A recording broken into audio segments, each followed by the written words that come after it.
Yeah, well, our next combat storyteller certainly embodies the power of repurposing one's struggle in the service of others. Ladies and gentlemen, please welcome Laura Hartman. It was my senior year of nursing school, and I was on shift at the Cincinnati Children's Hospital.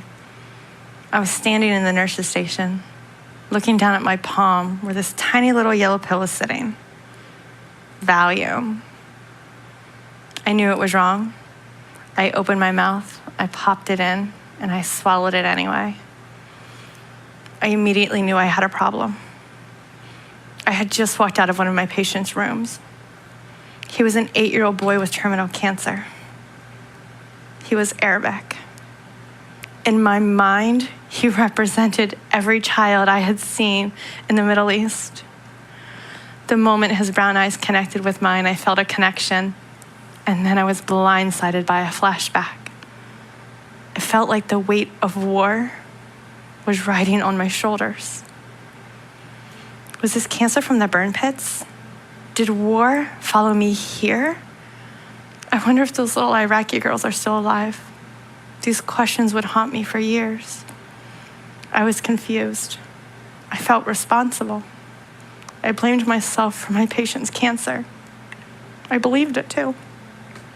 My highest priority became shutting my mind off, and pills numbed everything. The shame, the embarrassment, the guilt, and numbed the human consciousness right out of me. I knew it was wrong. I knew it wasn't me. I didn't know how to stop. I am an empath. As far back as I can remember, I've always had a desire to help others. I can feel other people's emotions, both pain and joy. I connect with people fast and have the relatability with them. I've always wanted to help others feel better. That's why I went into nursing. That's why I joined the Army after 9/11. It was painful to be an empath in combat. I felt everything so deeply. And then there were the children. This is what I saw in real life, was my patient lying in a bed. This is what my mind saw, coupled with the feeling of helplessness.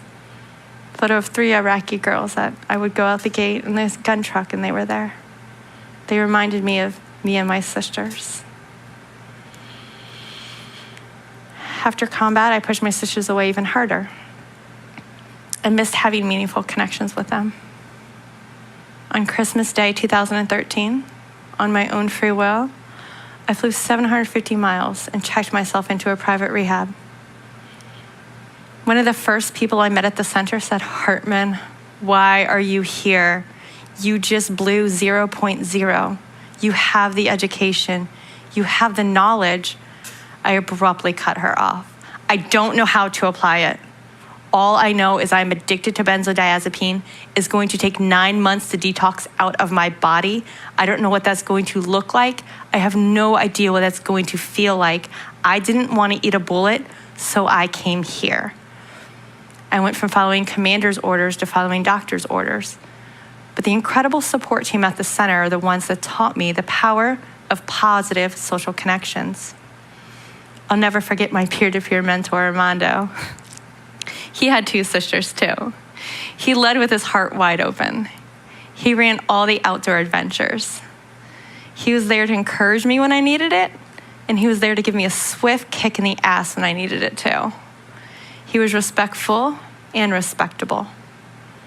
He had no problem calling me out for over-intellectualizing or rationalizing my emotions just to avoid expressing them. He taught me, you are more than the worst thing you have ever done. When I walked out of the center, I was not recovered, but I was gifted with the strength, courage, and self-discipline that was already inside of me. Once I got to better ground, I decided to stay this new path. Relapse was not an option for me. One of the most important lessons I've learned is that to our valued service member and veterans, please know it's okay to talk about experiences outside of the box of military thinking. I share this with you, not to impress you, but to impress upon you that your struggle, strives, and setbacks do not define who you are. Everything is temporary. Learn from my pain. Don't be like that scared nursing student with zero coping skills. You don't need to escape with a pill, a bottle, or a gun. I believe we are the conscious majority. I challenge you to examine yourselves and see where you are projecting unhealed pain into our society. Take responsibility. Become the best version of yourself, the version that you haven't even met yet. Safe journey.